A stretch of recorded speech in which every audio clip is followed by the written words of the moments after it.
Hello and good morning from the garden. So, if you've been following along, you know that these zucchini are doing pretty well. I had to get rid of one, and I likely will have to get rid of another. Actually, I had to get rid of two. Two plants. This one looks like it's still holding on.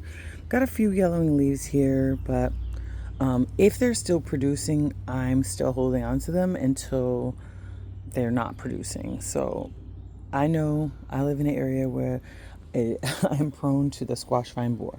But what I did was I actually succession planted a little bit. And these are my two successions here and here.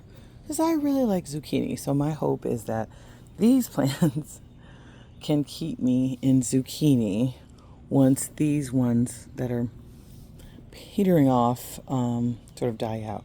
So these are maybe a week or so, a couple weeks probably behind the other ones. You see they're finally getting mature, they're getting the fuller leaves.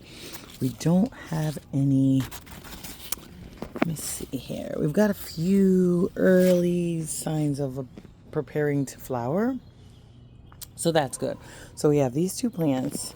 I also have my okras, and I did sow some some flowers in the mix. So I have some zinnias. One has already bloomed. I'm so excited and ready to see the other ones. I have one here, over here. So I've got my flowers in the midst, which will keep my pollinators coming, which will be great because it'll be lovely for my zucchinis so that the bees keep coming out.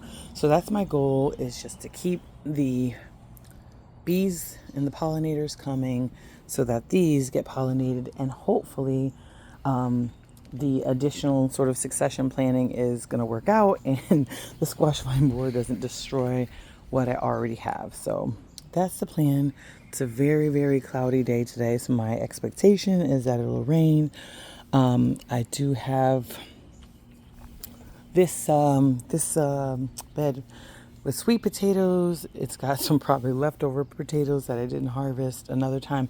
So this bed is full. This is how I like to keep my garden beds. I know maybe some people aren't used to that, but I don't. The soil actually stays more moist like this the fuller it is. So that's why I like to keep it very full and not disturb any of the ground, I mean the dirt, excuse me.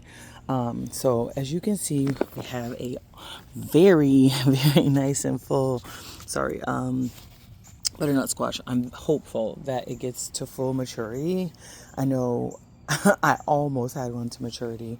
So that's my hope. I'll also purchase a couple of squash vine borer, more tolerant or less resistant strains of pumpkin. So I did go ahead and sow those. Those would be late June, July, and I put those in.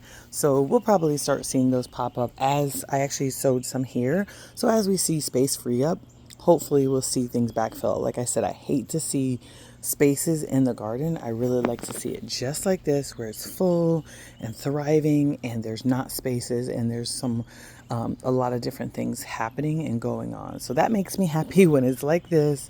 I don't know necessarily how my corn is doing. Like I said, I never grew it before. I haven't really taken too much time to invest in learning how to grow corn. So this is sort of my trial, low effort experience.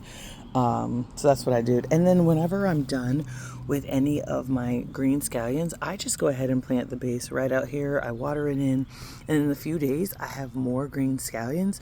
So that's sort of how I keep myself, somewhat in green scallions. And I also use any of the tops of my onion plants that I'm growing. So that's what I have going on. Also, I did plant some sweet potato plants over here and over here. So I'll have sweet potatoes throughout. So we'll have probably some okra in here, the two zucchini plants. And what I do is when I notice something that's starting to sort of fizzle out, that's when I start to put additional things into the garden so that there's something else coming up behind it. Look at this beautiful zinnia. This is literally one of my favorite colors just in the world. It is absolutely stunning and I love it. So anyways, I hope you get to spend some time in your garden today. I hope you have a wonderful rest of your day. Thank you so much for stopping by. I really appreciate you visiting, and take care. Bye now.